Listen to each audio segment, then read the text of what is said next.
Seria a morte algo inesperado? Ou, por outro lado, existiria algum tipo de enigma que poderia ser representado através de um chamado para que nós chegássemos até ela? É isso que nós vamos conversar hoje, aqui em nosso quadro. Então fiquem ligados, porque afinal de contas está começando mais um Vídeo Mistério.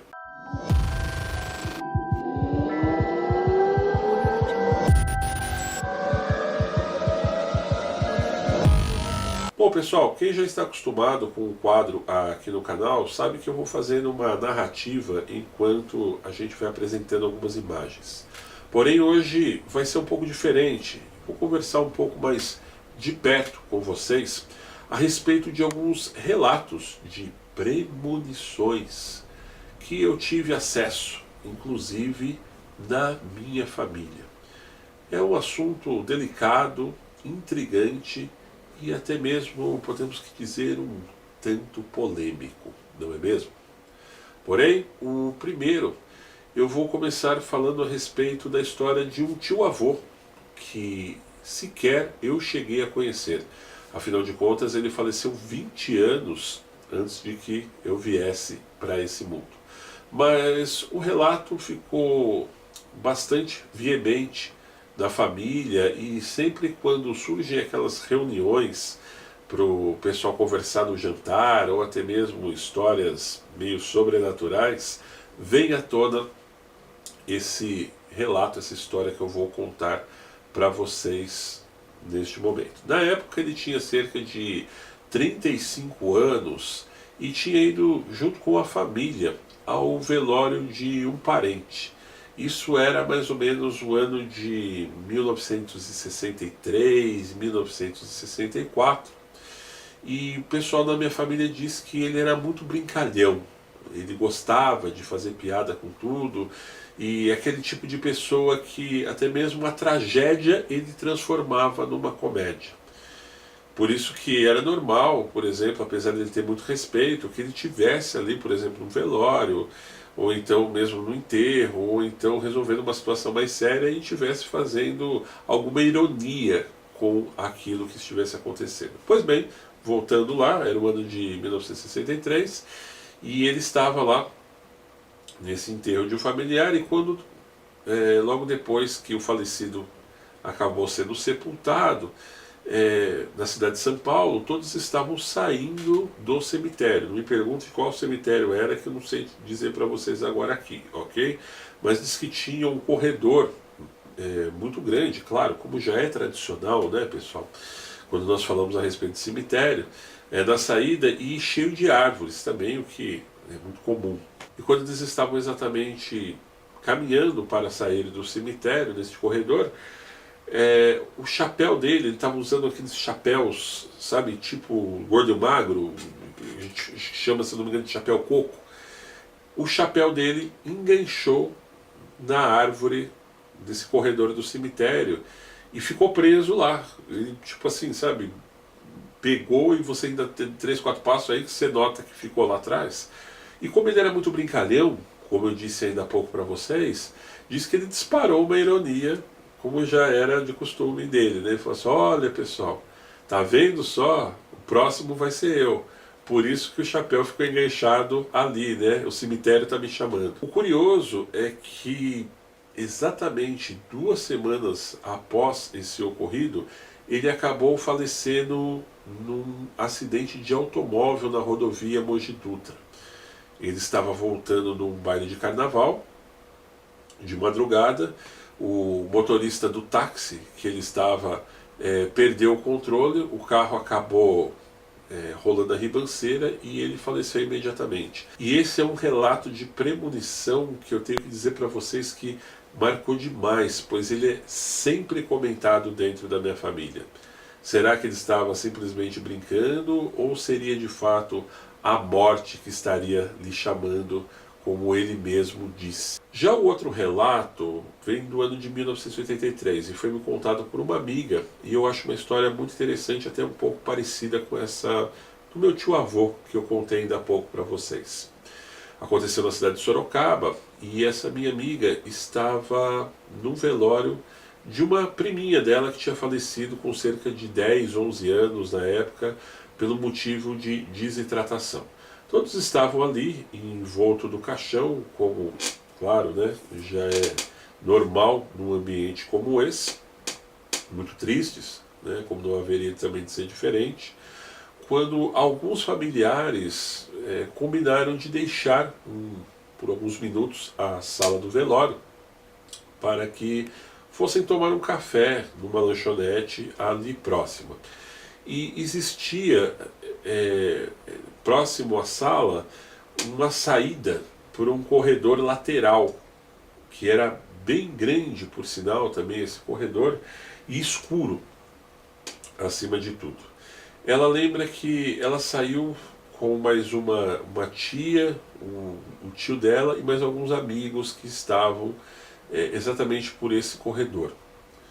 E o que acabou acontecendo foi o seguinte: exatamente essa tia dela ficou por último, na hora de passar por ali. E ela relata o que aconteceu foi o seguinte: quando chegou na vez da tia dela passar pela porta que dava acesso para a rua, a porta fechou repentinamente e veio um vento do nada. E todos acharam muito estranho aquilo, porque era um dia normal, um dia que estava fazendo muito calor, inclusive, não tinha chuva, não tinha nenhum tipo de ventania, e esse vento ele soprou do nada e acabou fechando a porta exatamente na cara da tia dela.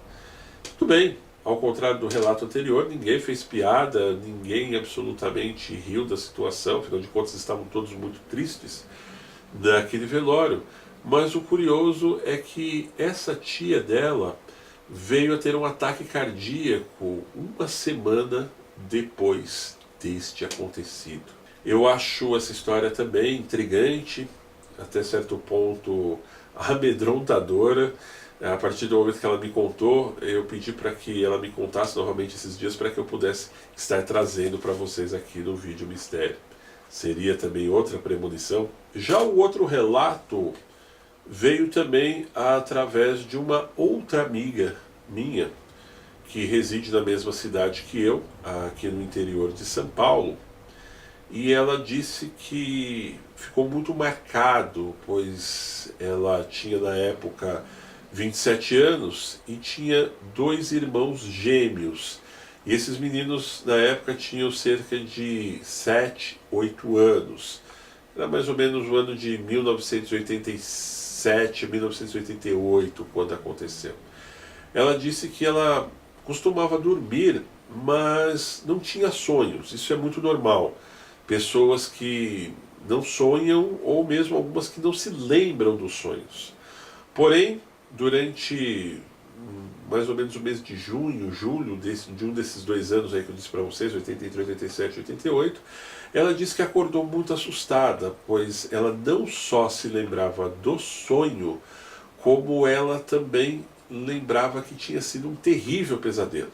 Ela acordou suando frio, gritando, inclusive, pela casa, que ela sonhava que uma mulher de uma aparência muito feia, parecia até uma bruxa, segundo ela, levava os irmãos dela, né, que eram garotinhos, eram crianças na época, forçados, os arrastando pela mão.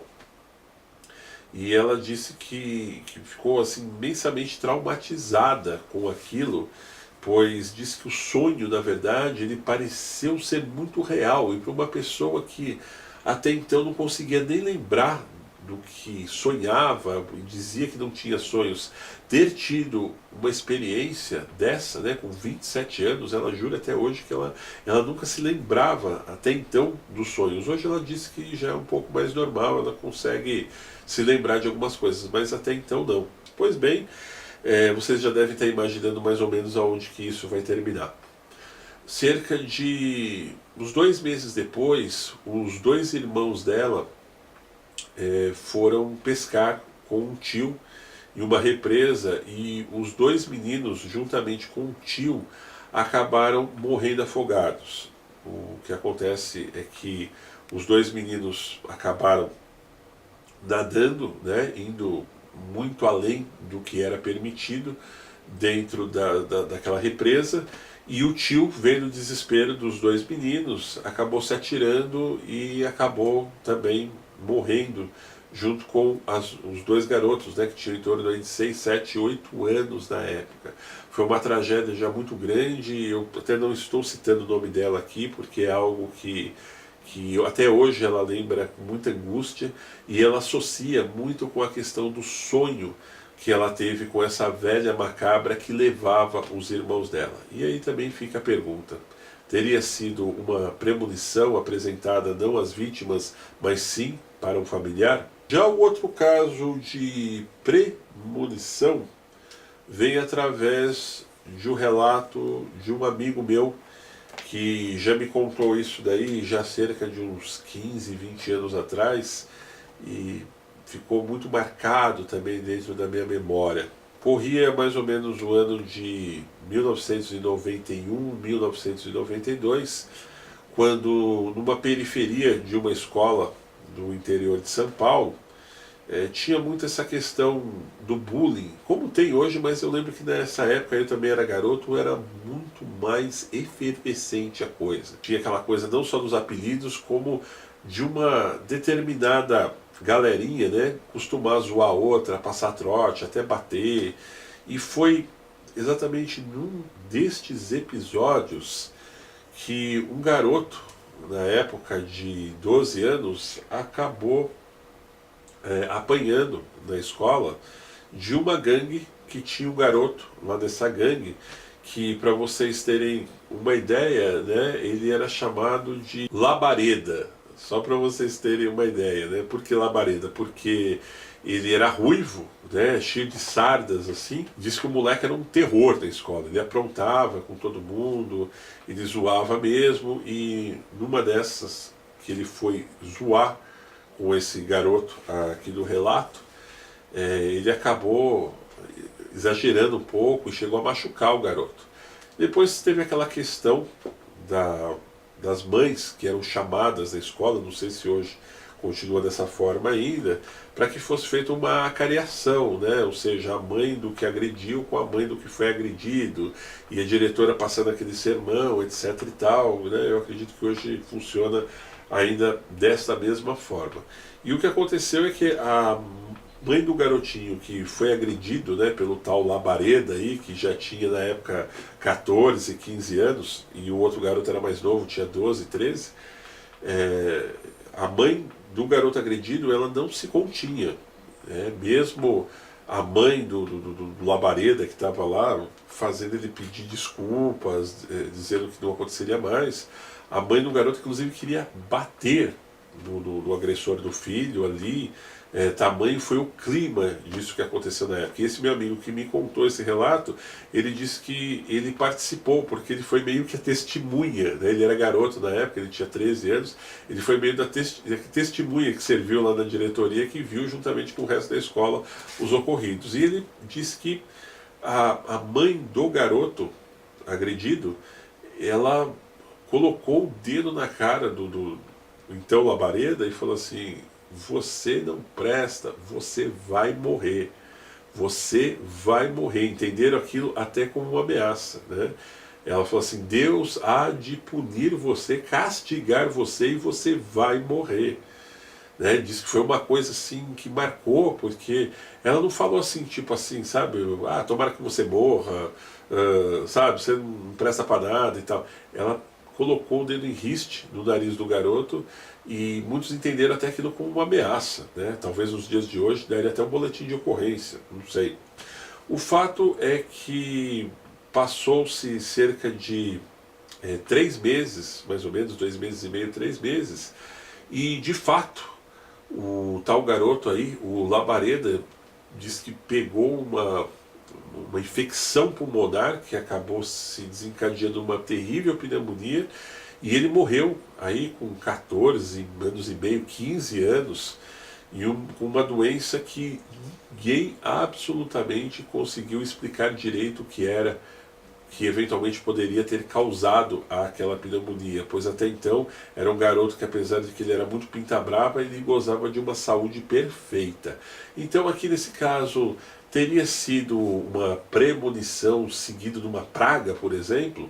Já esse último relato que eu vou contar aqui, eu li na época, numa reportagem que saiu, se eu não me engano, no jornal Estado de São Paulo, lá no final dos anos 90, que dizia o seguinte: o garoto que anunciava sua morte. Tratava-se de um menino de aproximadamente 5, 6 anos, que vivia na cidade de Araraquara, no interior de São Paulo, e disse que o garoto falava a respeito de coisas que, para a idade dele, não correspondia ao conhecimento e à inteligência que uma criança daquela idade poderia estar relatando aquilo. Ele falava de coisas, por exemplo, como o fim do mundo. Por outro lado, ele falava a respeito de pessoas da família que tinham morrido. Ele falava também a respeito de coisas que iriam acontecer no futuro, assim, sem muita especificação, mas o pessoal da família achava algo muito cabeça para um menino daquela idade, que mal tinha aprendido a falar direito até então. Mas o que começou a chamar muita atenção foi que na época, ele com 5 anos, ele falava para os pais que ele iria morrer com 6 anos. Ele falava assim até num tom melancólico para os pais, que achavam aquilo terrível e mudavam de assunto, sabe? Do tipo: ah, menino, vira essa boca para lá, para de falar besteira. E diz que o garoto, ele até se entristecia quando ele falava disso. Ele falava assim: olha, mãe, sabe o filme que a gente acabou de assistir, que tem um homem que morre? Eu também vou morrer, né? Quando eu tiver 6 anos, depois do meu próximo aniversário, eu não vou estar mais aqui com vocês. E isso era uma coisa assim muito, sabe, pesada para uma criança dessa idade. E de fato acabou acontecendo exatamente como o menino dizia. Quando ele tinha cerca de 6 anos e meio, ele estava brincando daquela brincadeira que era muito comum, né, que a gente fazia de pega-pega. Nem sei também se existe isso hoje. Pega-pega, esconde-esconde. Tá? É exatamente isso. Ele estava brincando de pega-pega, esconde-esconde com alguns amigos, quando ele tropeçou e bateu com a cabeça no muro. Foi assim uma batida muito forte, que ele ficou inconsciente por algumas horas e depois veio a falecer exatamente e lamentavelmente com 6 anos. Esse eu acho que é, sem dúvida nenhuma, um caso de premonição que até arrepia quando a gente fala. Acho que de todos que nós contamos até o momento, é sem dúvida nenhuma o mais intrigante. Talvez deva ter alguma coisa aqui na internet, eu não procurei ainda, mas se eu achar eu vou linkar aqui. O título da matéria é exatamente isso: o garoto que previu a sua morte, né? O garoto que acabou prevendo a sua morte, desculpem, né? A matéria é mais ou menos do final dos anos 90. Bom, pessoal, eu espero que vocês tenham curtido. Eu procurei fazer esse vídeo bem assim, direto, tá? Pra gente ser até um pouco mais natural dos outros vídeos que a gente faz com narrativa, etc e tal. E também peço a vocês que participem aqui nos comentários, se vocês conhecerem algum outro caso de premonição, para quem sabe a gente possa fazer um vídeo a respeito disso. E acima de tudo é muito importante a participação de todos vocês. E por hora, eu só tenho a dizer para todos que foi um grande prazer poder estar falando com todos vocês mais uma vez. Um grande abraço. É isso aí, meus amigos. Eu espero que tenham gostado do vídeo de hoje. No entanto, não se esqueçam de se inscrever no canal, deixar o seu joinha e participar nos comentários. E para receber nossas novidades, acione a campanha de notificações, que está ali, bem ao lado do botão de inscritos. Um grande abraço e até breve.